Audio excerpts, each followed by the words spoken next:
crazy announcements today. It's been an absolute hectic day. If you've been any way in tune on social media, on Instagram, Twitter, of what the hell has been going on, because we have a lot of announcements to make here. Of course, the past week and including this weekend, it was kind of flip-flopping on whether or not Conor McGregor versus Michael Chandler would happen. A lot of people were speculating like, oh, I'm going to wait till the fight actually happens to believe or get my hopes up. I guess Conor McGregor is out with a minor injury. They're saying that he could even go in July, but they're looking at August and September. So Conor McGregor is out. They are going to be rescheduling this fight. So the fight isn't necessarily canceled, but it is rescheduled off the UFC 303 card, which does kind of suck for the people that are going to be there. I know the tickets were absolutely crazy, and I think is the highest gate ever for a UFC event, like months out. So the people that paid for those big tickets, I don't know the process or whatever's going to happen there, but it is very unfortunate. So with that fight coming off the card, the UFC was looking to put in some replacements, especially as a main event. And as the main event for the UFC 303 card, we have Yuri Prochazka versus Alex Pereira 2, which is a very interesting fight, especially on short notice. From what I've been seeing, Yuri Prochazka has been training a lot. Both of these guys knew that they were going to be their next opponents. Like, it was pretty set in stone. Alex Pereira thought so. Yuri Prochazka knew as well. But they probably didn't think this quickly. It's been, 3 or 4 weeks? My guess is maybe they probably let them know maybe a week or two ago, like, hey, just be ready just in case. We're hearing stuff from Conor McGregor. So maybe this is a little bit more in advance than what's actually happening. I guess the real announcement happened now, because last week they said, like, oh, they're getting a backup repaired and all that. And it's like, oh, fight's all to go, like promotion's starting to go again. And then it kind of set back again. So it's just been really weird. Coming into this fight, from what I remember, I'm going to have to rewatch this fight for sure. I didn't rewatch it before this video because there is so many announcements to make. Yuri Prochazka is actually landing pretty decently on Alex Pereira. And if you're into like some of that mythical stuff, or like the conspiracy mythical MMA shit, Yuri Prochazka or Alex Pereira 0-1 in rematches in the UFC, lost to Israel Adesanya. Yuri Prochazka, he denies it. However, that was some fake hair in his last fight against Alex Pereira. He's coming off an injury as well. If you want to get into more stuff, of course you can, but he's going to have his real hair for this camp. He's going to have the antennas going to be real and everything. But outside of that, Yuri Prochazka has been training quite a bit. He has momentum. He's not coming off of an injury, a shoulder injury. This fight is going to be looking, I think, a little bit better for Yuri Prochazka. I'm going to be honest. Like, I'm going to rewatch this fight, but I might be leaning towards Yuri Prochazka, especially with how big Alex Pereira is naturally. I know he was really massive for middleweight, and he kind of is, like, I think light heavyweight is his division, so it will be very interesting to see what he looks like. But it seems like he's been out and about a little bit. Like, you see these clips online with Alex Pereira. I guess he has been training a little bit, but it's definitely going to be very interesting to see what the weight cut looks like. I think Yuri Prochazka comes in a little bit lighter. Like, he doesn't look like a very big light heavyweight. Like, he's a taller guy, but for some reason, like, even Alex Pereira, like, his upper body's pretty big and the lower part of his body's pretty much lighter, but he looks heavy. I can't really say the same thing about Yuri. I guess maybe Yuri is a bigger guy, but like, he's tall, but he just doesn't look heavy. So it's going to be interesting to see what these guys look like on short notice, 4 or 5 weeks out maybe for this fight, because I'm guessing they probably contacted him like a week or two ago, because it did say UFC was like looking to find a new main event just in case or whatever. So I'm sure they knew, or at least had an idea that they could be fighting each other. So definitely be very interesting. I might go with Prochazka here. Again, I'm going to have to rewatch the last fight, but I remember Prochazka landing pretty well before he got caught, and I thought it was an early stoppage. Most people didn't, because I guess Prochazka, it was like a language barrier, which is what I thought it was, because he said he was out against Reyes. I didn't think he was out there, and I guess he said he was out as well after he got hurt for Pereira, but he was right up. But I think it was more of a language barrier thing. Out could mean different things. Like, I think he was just rocked, in my opinion. But very interesting fight for sure. A very good fight to have as a replacement. I'm surprised they were able to get this caliber of a fight on the card. And next up, we had Jamahal Hill pull out. I think it was with a knee injury, I want to say. So Anthony Smith is going in there against Carlos Ulberg on short notice. I'm going to go Carlos Ulberg for sure. I don't think too much of Anthony Smith, but however, he still kind of finds ways to pull out the win.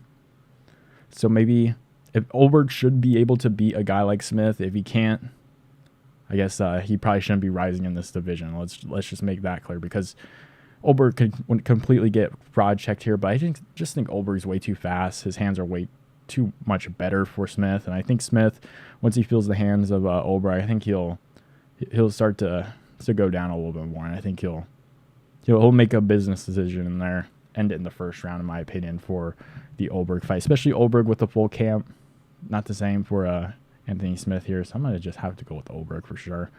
Also, a fight they added because Jamahal Hill is off, and because it is like a big main event with Conor McGregor and Michael Chandler, they probably thought, let's add another fight to this card. And it's Brian Ortega versus Diego Lopes. I know Brian Ortega won his last fight, and Diego Lopes looked extremely impressive in his last fight as well against Sadiq Youssef.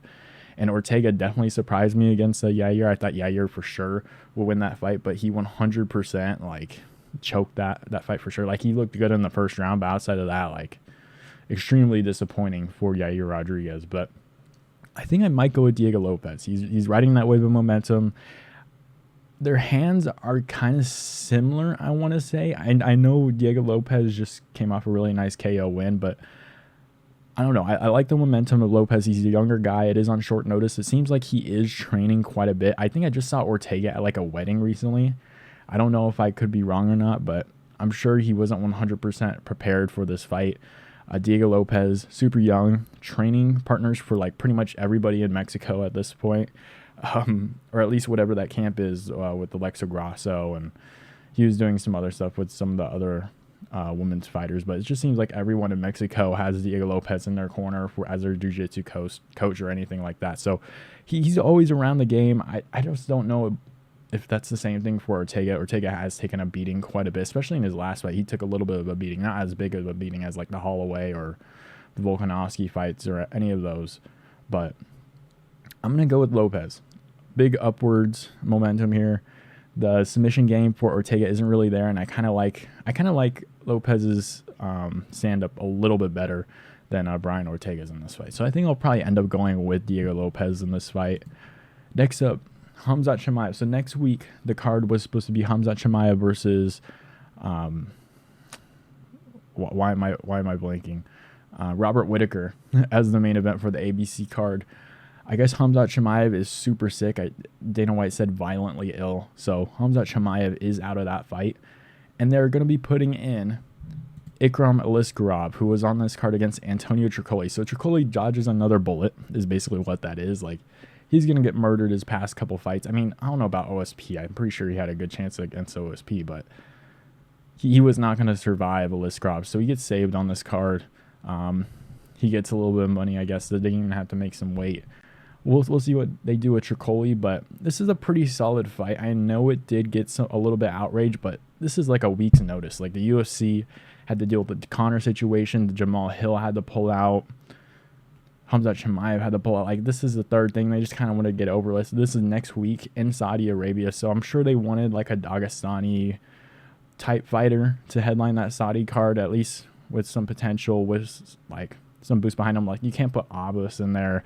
Like, who's gonna step in for this middleweight fight?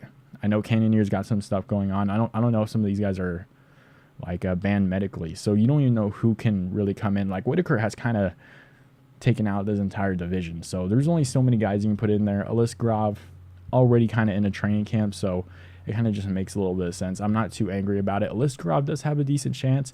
I will get into, I guess I'll get into Hamza after this, but I think Aliskerov actually has a decent chance, just the way his fighting style is.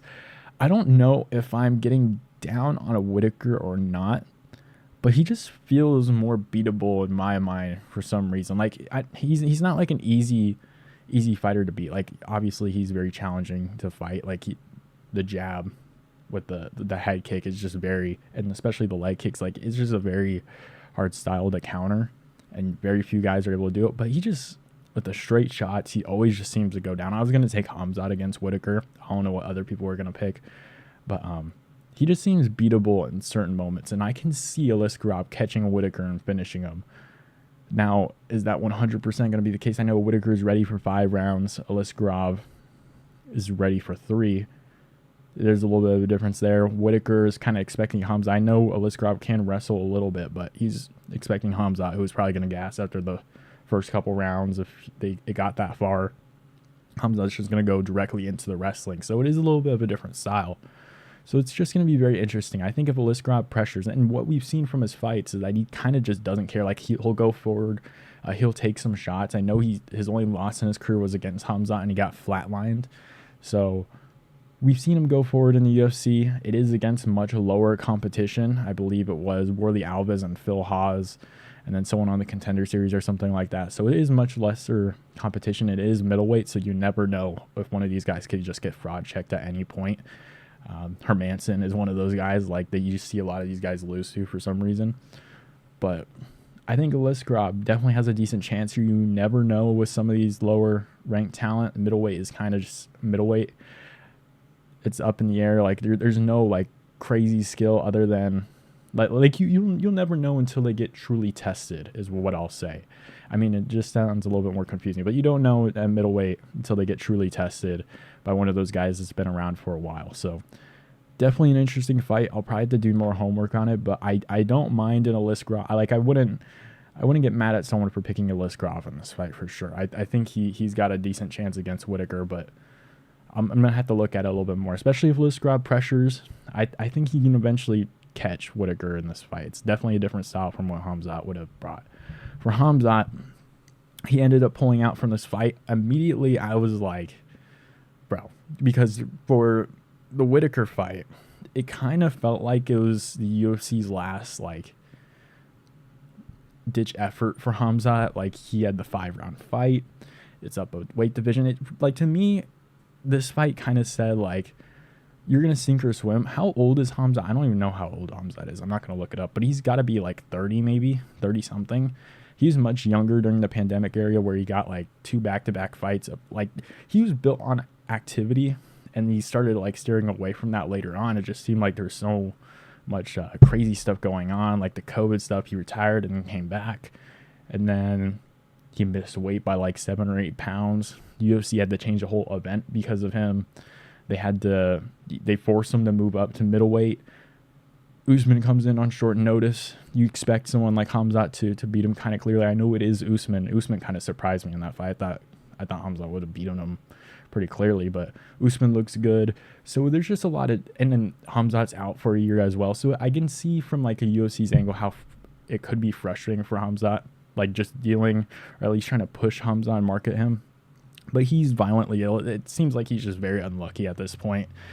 Just weight misses, if it is truly like the doctors kind of held him back a little bit more. The couple illnesses that have kind of taken him out of the game. Really unfortunate, but from what I gathered, it was more of UFC sink or swim with Robert Whitaker in a 5-round fight. I mean, that's just an extremely tough fight, and I don't know what they're going to do with Khamzat after this situation. I don't know what they're just going to reschedule the fight, because even if Khamzat wins against Ikram Aliskerov, I don't see him getting a title shot anytime soon. I think Strickland's probably next in line after Izzy, probably is what they're going to do in my opinion. But if Khamzat is kind of ready, I don't know what the nature of his illness is. I can see them rescheduling this fight maybe in October as the co-main under Arman Sarukian and Islam Makhachev. I can see that 100% happening, like a 5-round fight. And we're going to actually get a pretty stacked end of the year, by the way, with all these reschedulings. But I don't know. It's going to be very interesting. I feel like you kind of have to reschedule that Khamzat fight. You just get that test out of him. But I don't know when he's going to be ready. It seems like he hasn't been able to fight in the U.S., so it's going to have to be outside the U.S. My guess is it'll probably be on the Abu Dhabi card if he can recover in time against Robert Whitaker, again, barring he loses or wins. Maybe if Aliskerov does win, you'd do Ikram Aliskerov versus Khamzat Chimaev 2 in a 5-round fight for the number 1 contendership. That could definitely happen here. I don't know what they're going to do. Let me know what you guys think about these announcements down below. It's been an absolutely crazy day. I feel bad for Dana or Hunter Campbell. I know they got that Roku show coming out. I haven't seen it yet, but crazy stuff, man. Good cards, I think. I think they kind of salvaged next week's a little bit.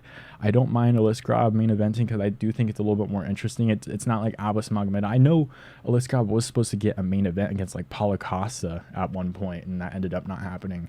it is better than someone like Abbas Magomedov, who KO'd Dustin Stoltzfus, getting a main event against Sean Strickland. It is a little bit better than that. I find this fight a little bit more interesting than that one because we just haven't seen Ikram face anything. I know the same thing for Abbas, but we've seen Abbas get flatlined in PFL. The only guy that Aliskerov lost to was Khamzat, and it was by KO. So it is kind of unknown for this one. I feel like they kind of fix up the UFC 303 card. It is watchable in my opinion. I'm kind of looking forward to it a little bit. I feel bad for the people that bought the tickets. However, is what it is. Let me know who you guys think wins in these fights down below. What do you guys think about these announcements? And I'll see you guys